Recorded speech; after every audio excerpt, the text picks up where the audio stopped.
दोन षटकांचा खेळ अखेरीस 18 वर धावसंख्या जाऊन पोहोचली गेली। प्रथम बॅटिंग करताना गावदेवी वॉरियर्स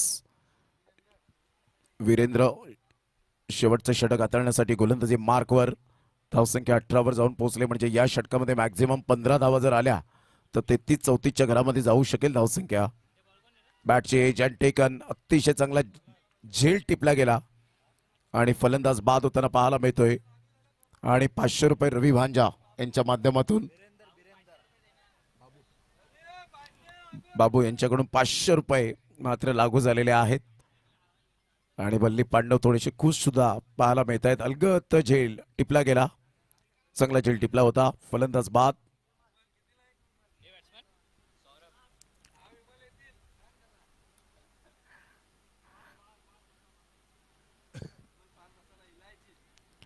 ऑन साइडला तंत्रुशद फटका, परंतु इथे फिल्डरला निवडलं।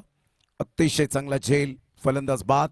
बॅक टू बॅक 2 विकेट्स आतापर्यंत वीरेंद्रच्या खात्यामध्ये पाहायला मिळत आहेत। फलंदाज बाद, बॅक टू द डगआउट।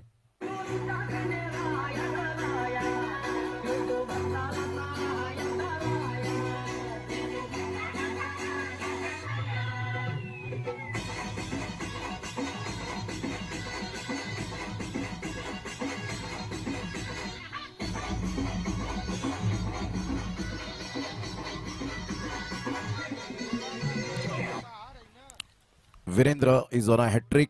जशी हॅट्रिक आपण पाहिली तर सात्विक रायझर या टीमच्या ऋतिकने घेतली होती, मात्र इथे चांगला बॉल आणि सेकंड विकेट हॅट्रिक वीरेंद्रच्या नावावर। कॉंग्रॅच्युलेशन, अतिशय चांगले भेदक मारा करत 3 फलंदाजांना माघारी परतवलं आणि इथून सेकंड विकेट हॅट्रिक डीपीएल मध्ये पाहायला मिळते वीरेंद्रच्या नावावर। पहिली विकेट हॅट्रिक ऋतिकने अतिशय वाखण्याजोगे गोलंदाजी केले आणि त्या विकेटच्या हॅट्रिकच्या कुशल नेतृत्वावर जो आपण पाहिला सात्विक रायझर टीमने बाजी मारली होती आणि त्याला मॅन ऑफ द मॅचचा किताब मिळाला होता। परंतु सेकंड विकेट हॅट्रिक वीरेंद्रच्या नावावर आपल्याला पाहायला मिळते। मॅग्निफिसंट बॉलिंग, अतिशय चांगली गोलंदाजी आणि सात्विक रायझर टीमने 5 मॅचेसमध्ये 5 विन झालेले आहेत।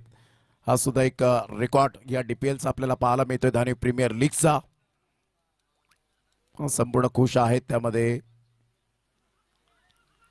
पंचांकडे दाद आणि यावेळेला यस, फलंदाज